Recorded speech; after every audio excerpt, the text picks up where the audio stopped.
మునుగోడు నియోజకవర్గం చోటుప్పల్లో హైటెన్షన్ నెలకొంది.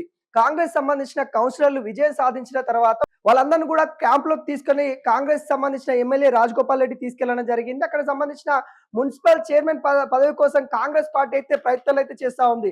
క్లియర్ కట్‌గా మెజారిటీ స్థానాలు సాధించినప్పటికి కూడా ఎవరైనా పార్టీ మారే అవకాశాలు ఉన్నాయన్నట్టుగా కాంగ్రెస్ పార్టీకి సంబంధించిన నేతలు కొంతమంది అక్కడ వాళ్ళ క్యాంప్ ఆఫీస్‌కి తీసుకొని వెళ్ళడం అయితే జరిగింది. ఈ నేపథ్యంలో అందులో ఉన్న ఎవరైతే కాంగ్రెస్ సంబంధించిన కౌన్సిలర్ బత్తుల వాణిని కూడా కొంత తమను డిమాండ్ చేస్తున్న పరిస్థితి కనబడుతుంది. బత్తుల వాణి తనకి చైర్మన్ పదవి ఇవ్వాల్సిందే అన్నట్టుగా తను ముందు నుండి కూడా కాంగ్రెస్ పార్టీని డిమాండ్ చేస్తున్న పరిస్థితి కనబడతా ఉంది. ఈ నేపథ్యంలో రాజగోపాల్ రెడ్డి ఇన్వాల్వ్ అవ్వడం అయితే జరిగింది. రాజగోపాల్ రెడ్డి వెళ్లి అందరినీ కూడా బుజ్జగించిన పరిస్థితి కనబడతా ఉంది. బుజ్జగించి ఖచ్చితంగా కాంగ్రెస్ పార్టీ అధికారంలో ఉంటుంది. ఖచ్చితంగా మీకు ఏవైనా అవకాశాలు ఉంటే మీకు కలిగిస్తాము. ఇప్పుడు బీసీకి సంబంధించిన మహిళకి మున్సిపల్ చైర్మన్ పదవి ఇస్తున్నాం అన్నట్టు కూడా చాలా మంది కూడా బీసీలు ఉన్నారు అన్నట్టుగా మిగతా వాళ్ళను కూడా బుజ్జగించినట్టు కూడా కనబడతా ఉంది. ఈ నేపథ్యంలో బత్తుల వాణి అనే మహిళ అక్కడ ఉన్న కౌన్సిలర్ గా గెలవడం అయితే జరిగింది. తనకి మున్సిపల్ చైర్మన్ పదవి ఇవ్వాలన్నట్టు కూడా చాలా విధాలుగా ప్రయత్నం చేసింది.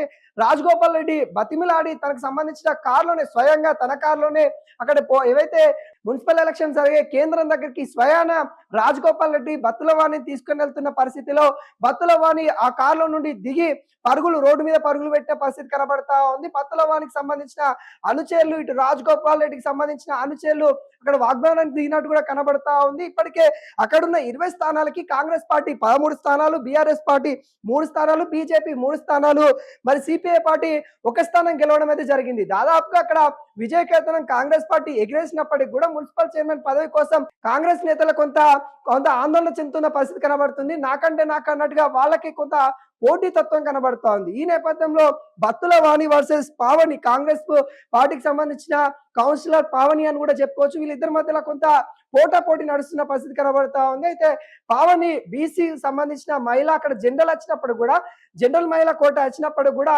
బీసీ సామాజిక వర్గానికి సంబంధించిన పావని అక్కడ తను అయితే మున్సిపల్ చైర్మన్ గా చేయడం అయితే జరిగింది. ఈ నేపథ్యంలో కొంత అవమానంగా ఫీల్ అయ్యి బత్తుల వాణి కూడా రోడ్డు పైన పరుగులు తీసిన పరిస్థితి కనబడతా ఉంది. అందరినీ కూడా మునుగోడు ఎమ్మెల్యే రాజగోపాల్ రెడ్డి కూడా ఎవరు కూడా అట్లా అసహనం చెందొద్దు, ఖచ్చితంగా మీకు ఉన్నతమైన హోదా కాంగ్రెస్ పార్టీ కలిగిస్తుందని కూడా భరోసా ఇచ్చిన పరిస్థితి కనబడతా ఉంది.